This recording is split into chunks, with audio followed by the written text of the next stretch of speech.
I'm Joseph Constantino File Jr., currently enrolled in MSE103-1 or Analytical Techniques in Material Science and Engineering.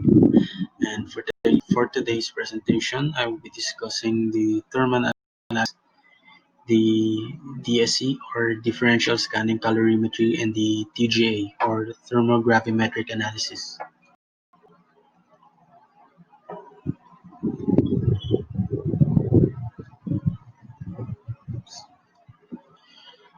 So, analysis is a branch of material science where the properties of materials are studied as they change with temperature.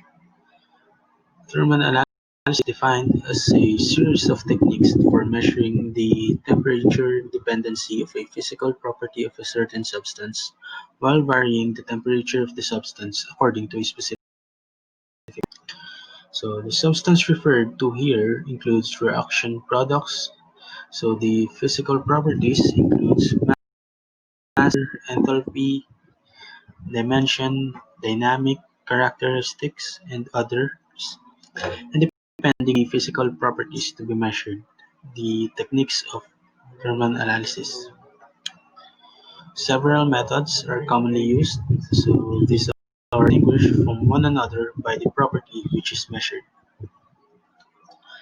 Conventionally, thermal analysis has been mainly employed in measurements for research and development, but in recent times, it is used in many practical applications as the testing standards on the basis have been established. For example, in quality control in the production field, process control, and material acceptance inspection. It is also applied in wide fields including polymer, glass, ceramics, metals, explosives, semiconductors, medicine, and as well as foods. So in this video, I will be discussing how thermal analysis can be used to analyze materials.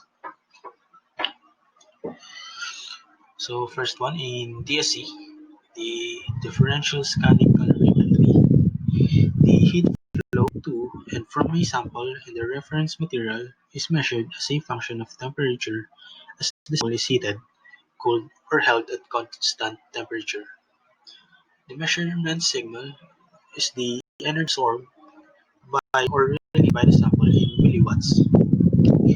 DSC allows you to detect endothermic and exothermic effect, measure peak areas such as transition and reaction enthalpies, determine temperatures that characterize a peak or other effects, measure specific heat capacity.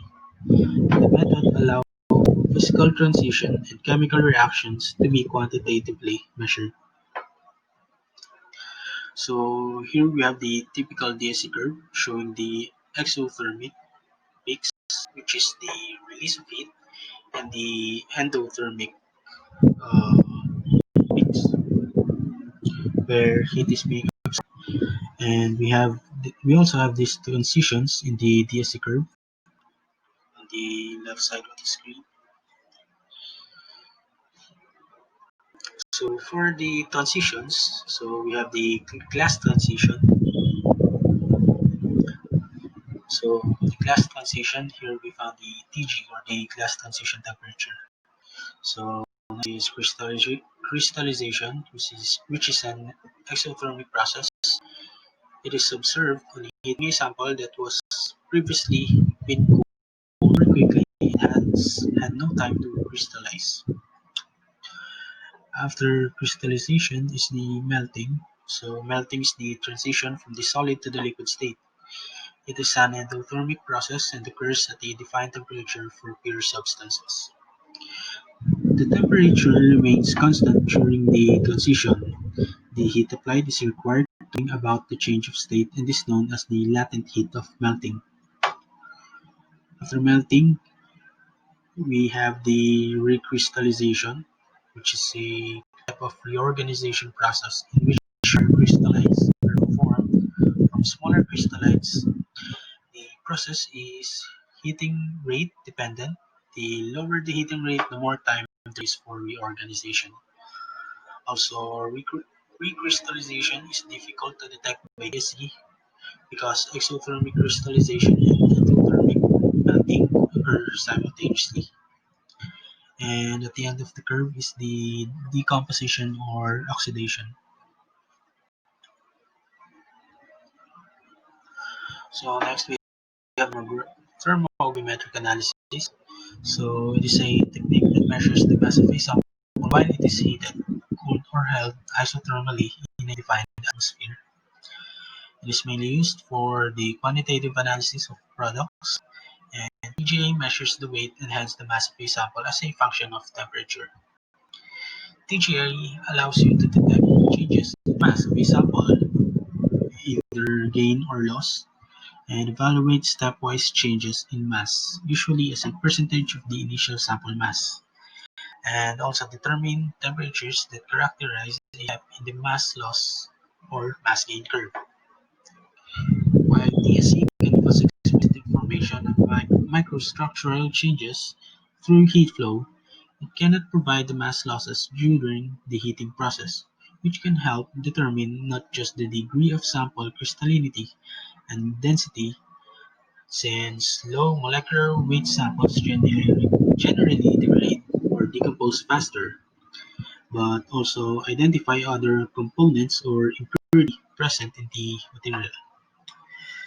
So TGA consists of three major parts: a microgram balance, the balance uh, autosampler, and a thermocouple.